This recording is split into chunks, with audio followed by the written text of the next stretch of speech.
Uli, magandang araw po sa inyong lahat mga kaibigan. Alam ba ninyo na itong si Secretary Larry Gadon ay mayroon po siyang pasabog? Patama ito sa mga DDS or supporter ng mga Duterte. Ang ating Presidential Advisor for Poverty Alleviation Secretary Larry Gadon ay sinabing hindi mananalo kung tatakbong presidente itong kasalukuyan nating Vice President na si Sara Duterte. Panoorin niyo po ito. Itong kasalanan ng mga DDS, ng mga vloggers, kung bakit matatalo si Sara sa 2028. Nakatitiyak ako na hindi siya iboboto ng Marcos loyalist, ng mga Ilocano, ng mga Waray at ng mga Ilonggo. Kasi araw-araw tinatawag yung bangag at adik si BBM, anong aasahan nyo na boto galing sa kanila? Noong panahon ng 2016, nanalo si Duterte because of the Marcos loyalist votes at Ilocano votes at Waray votes. Ang lamang-lamang ni Presidente Duterte kay Mar Rojas ay 3 milyon. Alisin mo ang boto ng Ilocos Norte, Ilocos Sur, Pangasinan, La Union, Cagayan, Isabela at ang baluarte nila Martin Romualdez, baluarte na Imelda Marcos. Talo si Digong at the time. At si BBM, makikita mo, nasa kabi-kabilang mga events. Mga meeting sa Malacanang, mga pagtanggap ng mga foreign dignitaries. Lahat yan ay makikita ninyo sa mga balita. Yan ba? Yan ba ang bangag? Yan ba ang bangag? Lahat ng kanyang tungkulin ay ginagawa niya. Paano masabing bangag yan? Ang bangag nakahinga sa kama at nananaginip. Si BBM, very active. Ang kanyang isipan ay napakalinaw. Hindi na sila nadala. Hindi na sila natuto. For more than 36 years, tinawag yung magnanakaw ang mga Marcos is mamamatay tao, tax evader, kung ano-ano. Natigagal ba ang mga tao dyan? Hindi. It even resulted to 31 million votes for BBM. Si Digong nga 18 lang. Si BBM 31 million. After nilang siraan sa loob ng 36 years. Yung paratang nila ngayon na bangag at saka adik, baliwala yan doon sa mga pinaparatang sa kanila dati. Diktador, mamamatay tao, human rights violators, magnanakaw. Baliwala lang yung sinasabi nila adik at bangag. At saka paano mo masasabing bangag si BBM? Napakatalino. Nakita nyo nga pag nag-speech, ang lalim na kanyang mga sinasabi, hindi nagbabasa. Kahit notes, wala. Lahat is spontaneous. Parehong-pareho ng kanyang ama. 3 presidente lamang ang nakita kong ganyan. Si Presidente Marcos, Ferdinand Marcos Sr., si Gloria Macapagal Arroyo, at si Bongbong Marcos. Hindi nagbabasa ng speech. Okay, ako po ay sumasang-ayon doon sa sinabi ni Secretary Gadon. Malaki talaga ang porsyento ng bilang ng mga loyalista na nagpanalo noon kay former President Digong. Pero doon sa sinabi niya na hindi mananalo si BP Sara bilang presidente sa 2028 presidential election, sa tingin ko, malabo yata yan. Hindi ko sinabing malabo malabong matalo. Ito naman ang sa akin.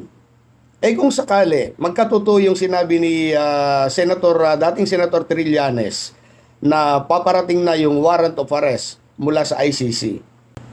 Paano patatakbo si BP Sara bilang presidente kung kasama naman yung pangalan niya sa listahan ng mga pwedeng arestuhin ng ICC? Ay ako, naloko na talaga. At sa totoo lang, ako naman ay napahanga dito kay dating Senator Trillanes dahil full support siya sa mga polisiya ng ating Pangulo. Panoorin natin. Sir, based on your assessment, sir, so far kay PBBM, do you think may pending issue ba sa kanya that merits na kailangan siya matanggal sa pwesto? Or so far wala? Walang reason, and yun din ang dahilan kung bakit walang nare-recruit na active AP members, kasi walang dahilan para patalsikin si President Marcos. Ako, nagrebelde ako twice over. kumpara dun sa mga kadahilanan namin noon, ngayon wala talaga tayong nakikita pa. And in fact, maraming happy na AFP dun sa foreign policy position ni President Marcos and pati yung approach niya sa AFP modernization. Sir, you're from the opposition, alam naman natin yan, no? Nagkaroon na po ba kayo ng parang na-anticipate na impossible backlash, yung mga criticism po? Dahil alam naman natin na position kayo and DJM po is, nung last election po ay kalaban. At kayo pa po itong nag-voice out ng DESTA plan against the Marcos. Eh, tayo naman, kilala naman tayo ever since eh. Kung nasa tama ka, di nasa tama ka. At titindigan natin yon. At makita naman natin, even si Senator Risa Ontiveros, na siya yung tinitignan namin, na leader ng opposition, eh pagka maayos yung pulisiya ni President Marcos, sinusuportahan niya yung West Philippine Sea Policy, for example. No?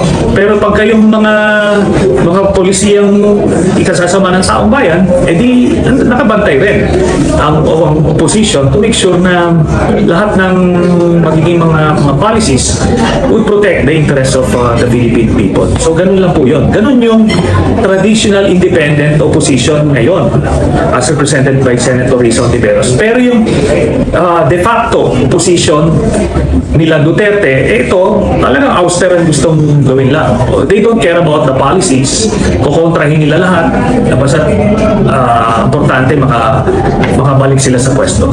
Sir, are you ready to sit down with the Marcos camp and discuss this book? Kung ano man ang info nyo, are you willing to share it with them?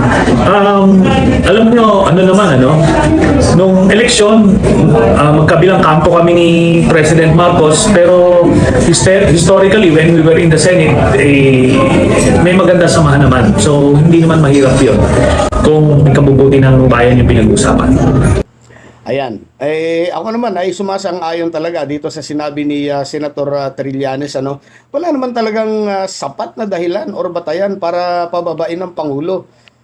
Sang-ayon din ako sa mga sinabi ni Trillanes na magaganda ang mga pulisiya ng Pangulo kaya mahihirapang kumbinsihin ang AFP or ang PNP na sumama para mag-withdraw ng support dito kay Pangulong Bongbong Marcos.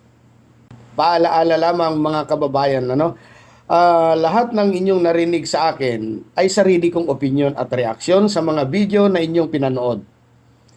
At bilang mamamayang Pilipino, malaya din po kayong magbigay ng inyong mga saloobin, opinion at kuro-kuro dito sa ating comment section. Maraming salamat po muli sa panonood.